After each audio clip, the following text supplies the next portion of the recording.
नमस्कार, मैं रविश कुमार। दोस्तों, ये शब्द अब केवल गुस्से का इजहार नहीं है, ये ऐलान ए जंग है, जहां पे ईरान की राजधानी तेहरान से लेकर सीरिया, यमन और लेबनान तक आग में धधक रहा है और इस आग में झुलस रहा है इजराइल का आत्मविश्वास और अमेरिका की विश्वसनीयता। इसीलिए दोस्तों, आज की इस रिपोर्ट में हम आपको बताएंगे वो ताजा घटनाएं जो इजराइल और अमेरिका की नींद उड़ा चुकी हैं। लेकिन दोस्तों, उससे पहले एक गुजारिश है आपसे, अगर आप चाहते हैं कि सच्चाई की ये आवाज दबे नहीं तो इस वीडियो को लाइक करें, शेयर करें और चैनल को सब्सक्राइब करके बताएं कि इस युद्ध का असली गुनहगार कौन है। दोस्तों, ईरान ने बीती रात एक बार फिर इजराइल की नींव हिला दी, जहां पे तेल अवीव, हैफा और एशडोड पर एक साथ 100 से ज्यादा मिसाइलें दागी गईं। फिर इजरायली डिफेंस सिस्टम आयरन डोम इस बार लड़खड़ा गया, जहां पे 3 बड़े एयरबेस तबाह हो चुके हैं और एक अघोषित खबर यह भी है कि नेतन्याहू का वॉर रूम बदल दिया गया है, क्योंकि मौजूदा लोकेशन अब सुरक्षित नहीं रही। जहां पे डोनाल्ड ट्रंप, जिन्होंने कुछ ही दिन पहले कहा था हम ईरान को सबक सिखाएंगे, अब खुद अमेरिका की जनता के सवालों से बचते फिर रहे हैं। जहां पे व्हाइट हाउस के प्रेस रूम में एक रिपोर्टर ने पूछ लिया, जब गाजा के बच्चों पर बम गिरते थे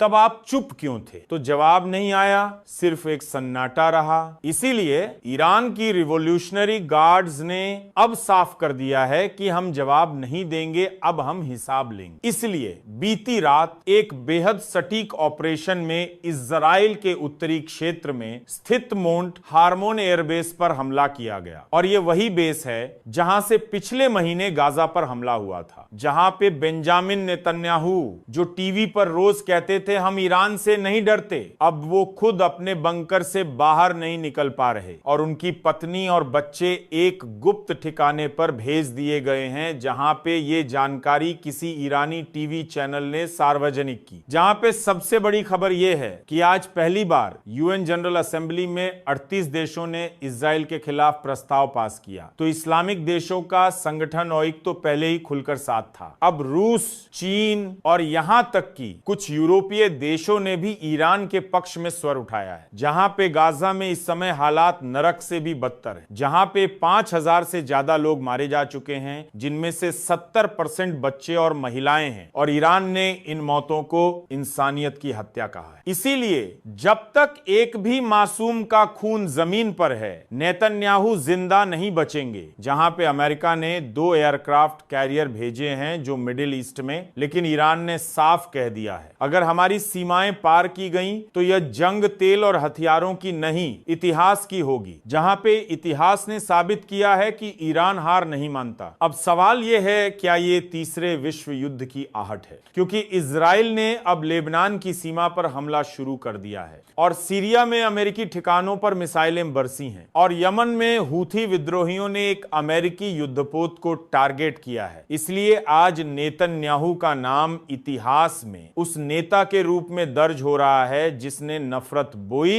और अब वही नफरत उसका सर्वनाश कर रही है। इसीलिए उनकी इकोनॉमी चौपट हो चुकी है और डॉलर के मुकाबले शेकेल की कीमत गिर गई है। और सबसे बड़ा झटका, अमेरिकी कंपनियों ने इजराइल से कारोबार समेटना शुरू कर दिया। अमेरिका ने आज फिर कोशिश की साइबर अटैक करके ईरान के कम्युनिकेशन सिस्टम को ठप करने की, लेकिन उल्टा हुआ, ईरान ने अमेरिका के 2 फाइटर ड्रोन को हैक कर लिया और वापस भेज दिया, वो भी एक नोट के साथ, ये लो तुम्हारा सामान वापस, अगली बार भेजोगे जवाब तुम्हारी जमीन पर मिलेगा। इसलिए व्हाइट हाउस में खलबली मच गई है। सिया और एनएसए को अब अंदाजा हो गया है ईरान, अब वो पिछला ईरान नहीं जो सिर्फ बयान देता था, अब वो जंग की हर भाषा समझता है। जहां पे आज पहली बार अन्य में 38 देशों ने इजराइल के खिलाफ प्रस्ताव पास किया, जहां पे अमेरिका ने वीटो किया, लेकिन बाकी देशों ने संयुक्त रूप से कहा अब बस बहुत हो गया, मासूमों की हत्या बर्दाश्त नहीं की जाएगी। और ब्राजील,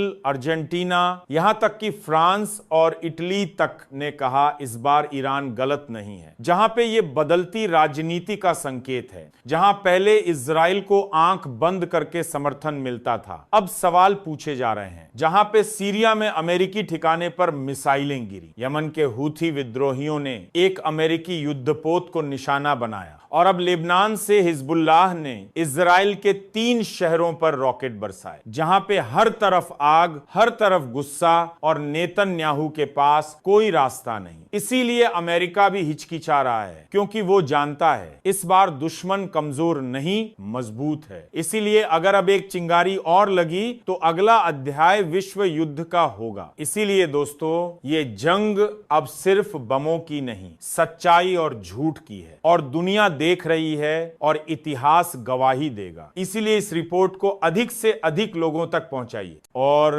कमेंट करके बताइए, क्या आपको लगता है कि नेतन्याहू अब बच पाएगा और क्या अमेरिका वाकई ईरान से टकराने का साहस करेगा। और हां, अगर आपने अब तक इस चैनल को सब्सक्राइब नहीं किए हैं तो चैनल को सब्सक्राइब करके वीडियो को एक लाइक जरूर करें।